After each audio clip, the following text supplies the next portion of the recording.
Hutia te rito o te harakeke. Kei he te ko mako e ko. Rere ki uta, rere ki tai. Nau e ki mai. He aha te mea nui o tēnei ao. Māku e ki atu. He tangata, he tangata, he tangata. Tihe wā, Māori ora. Kia ora, everybody. I hope you are all well. Look at this. Check this out. I'm on video talking to you. Normally, Duffy Books and Homes would have me standing in front of you. I would be touring schools all throughout New Zealand, and I would be there right now standing in front of you, in front of your class, presenting and talking to you. My name is Tim Tipene. I'm an award-winning author. I'm the founder of a program called Warrior Kids for Children, and a speaker. So normally I come around and talk in schools, and I would be there even handing you your books, or at least your classroom a box of books. However, 2020 has turned into a really interesting year, very unusual. So I can't be there. We've got this COVID-19 and everything's changed. We've been in lockdown and we're going through levels 1, 2, 3, 4. So everything is upside down. I hope that you're safe. I hope that your family's safe. I hope that you've got plenty of food, that you're warm and everything's okay with you and your family, because it's been pretty scary out there. I'm certainly happy though, right now, happy to be talking to you. And yeah, if you haven't got your Duffy books already, I'm sure you're going to get your Duffy books really soon, and I know that you'll enjoy those. Now, as you heard me mention, I'm an award-winning author. And just in the last week, I received 2 new books. Now the thing is, these are my books. I wrote them. So the first one that came to me was this one here, White Moko. Now this book is all about my life. This is a book for adults and older teenagers, and it describes my life and all the things that I went through as a child. Some of them weren't good. I didn't do well at school. I got kicked out of school in the end. So I didn't do well at school at all. And I never thought I'd become an award-winning author. And at school, I ended up in special classes for everything. So I was in special classes for reading and for maths. And I even ended up having to go to the staff room to see a speech therapist. And she had to help me talk properly. One of the things she helped me with was how to pronounce TH words correctly. So she would sit in front of me and she would go, this, then, there, that. She'd tell me to watch her mouth and watch my mouth, Timothy, watch my mouth. This, then, there, that. And I had to copy her over and over again, making sure I put my tongue in the right position and pronounce those TH words correctly. So I did not do well at school. So it's pretty awesome that I ended up becoming an award-winning author. Look at that, check that out. There's my name right there on the book. Another book that came this week for me was this one here, Rona Moon. This one is illustrated by Teresa Dehana. And I'm going to read this one to you right now. So make sure you're comfortable, relax, and here we go. Rona Moon.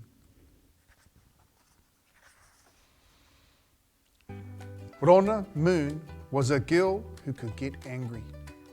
She would get angry when she had to tidy her bedroom or clean up her mess in the lounge. She would get angry because Nana and Papa hadn't brought her a horse yet. They didn't have enough money. Rona Moon would get angry because her brother Heta got to do everything first, just because he was older. It was so unfair. When Rona Moon felt angry, she would stick out her bottom lip and roll her eyes. She would stomp through the house and slam her bedroom door.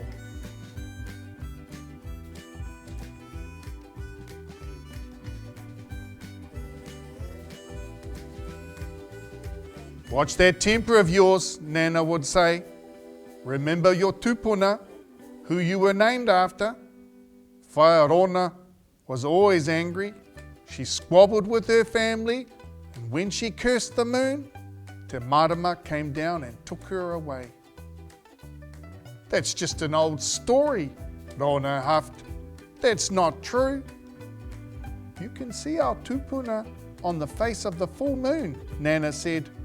Rona stuck out her bottom lip and rolled her eyes. Whatever, she tutted.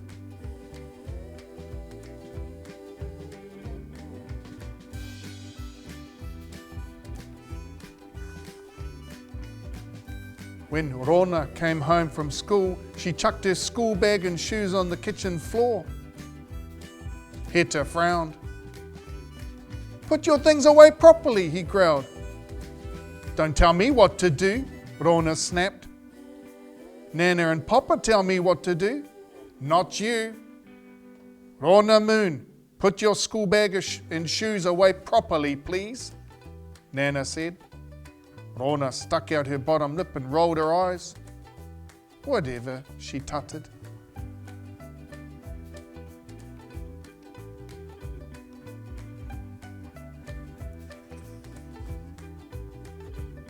Why are you looking at me like that? Papa asked when Rona gave him an evil glare at the dinner table. Why do I have to do the dishes? Rona moaned.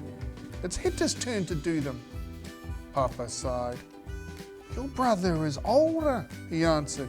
Heta does more jobs around the house than you. Rona stuck out her bottom lip. Whatever, she tutted, rolling her eyes. If you keep rolling your eyes, they'll roll right out of your head, Papa said.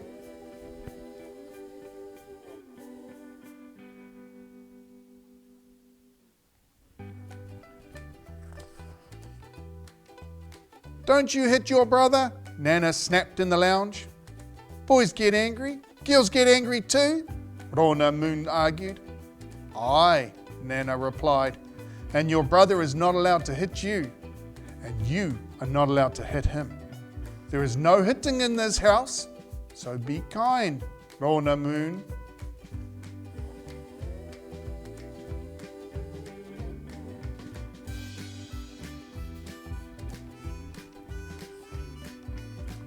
Rona stuck out her bottom lip and rolled her eyes.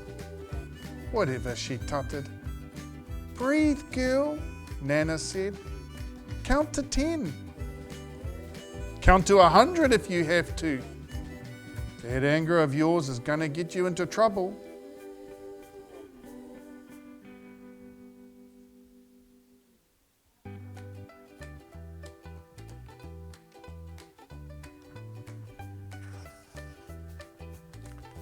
Rona Moon, you left your bike outside on the lawn by the ngaio tree. Nana sang from the back porch. Go put it away, please, before it rains. Papa can do it, Rona said. Kao, Nana replied. It's your bike. It's your responsibility. Go put it away. Rona rolled her eyes. Whatever, she tutted, sticking out her bottom lip. Pick up that lip before you trip over it, Nana said.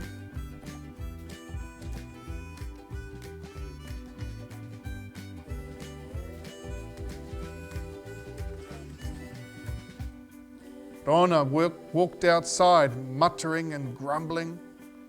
She used the light of the full moon to see her way through the dark. Doo-doo sang and the wind blew. The clouds floated across the sky and covered the moon. Rona could no longer see. She walked straight into her bike. Ow! She cried, clutching her leg and falling to the ground. Stupid moon! Rona growled at the sky. The moon reappeared from behind the clouds. Yeah, you stupid moon, Rona spat.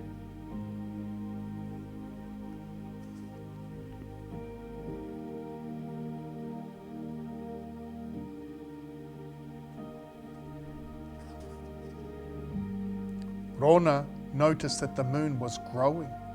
It seemed as if it was coming closer. It was getting bigger and bigger, brighter and brighter. Rona shut her eyes tight and covered her face with her hands. Everything went quiet, so still and quiet. Ruru wasn't singing and the wind wasn't blowing. Rona peered through her fingers. She could see the stars in the sky and the round glowing orb that was the moon. She lowered her hands and looked around.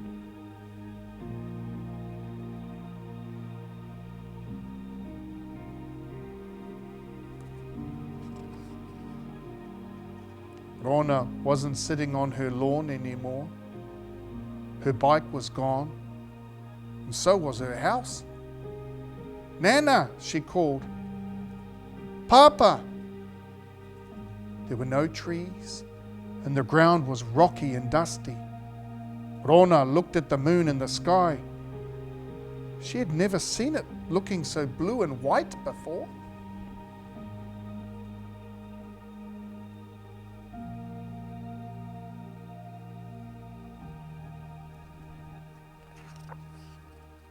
"Beautiful, isn't it?" said a voice. Rona turned to see a woman walking towards her. "I never get tired of looking at it," the woman said, eyeing the stars. "There is no better place to be than here." She looked at Rona. "So what did you call the moon?" she asked. "I called it stupid." Rona frowned. The woman laughed. "I called the moon an old cooked head," she said.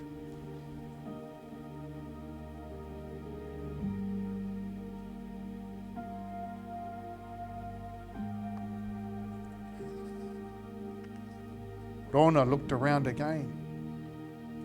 "I'm on the moon," she gasped. "You're Fire Rona."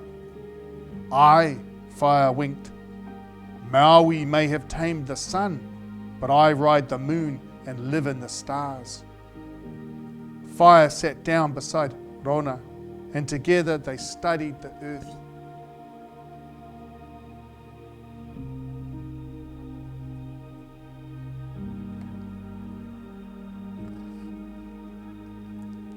"Everything looks so small from up here," said Rona.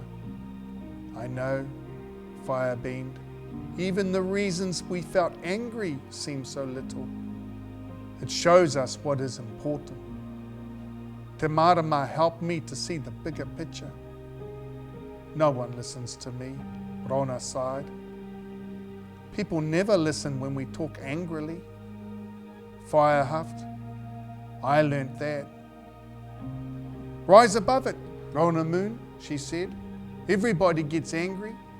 Use your anger to create change, not to attack others. If you're not happy about how things are being done, then do it differently. Love and kindness is the way. You can achieve anything with self-control."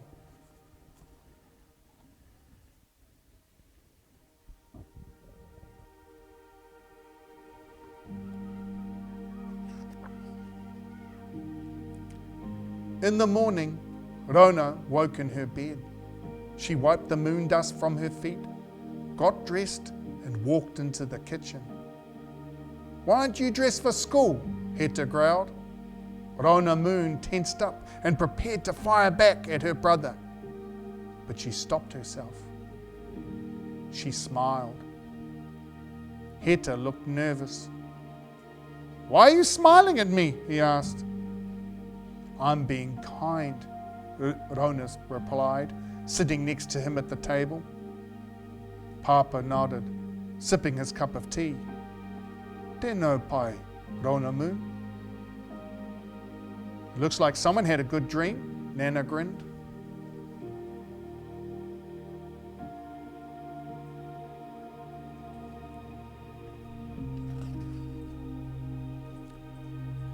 Rona looked out the window at the moon hanging in the morning sky. "Nana, I know what I'm going to do when I get older," she said. "What's that, dear?" I'm going to be an astronaut, Rona said. Nana winked at her. You go for it, Nana said. Reach for the stars, girl.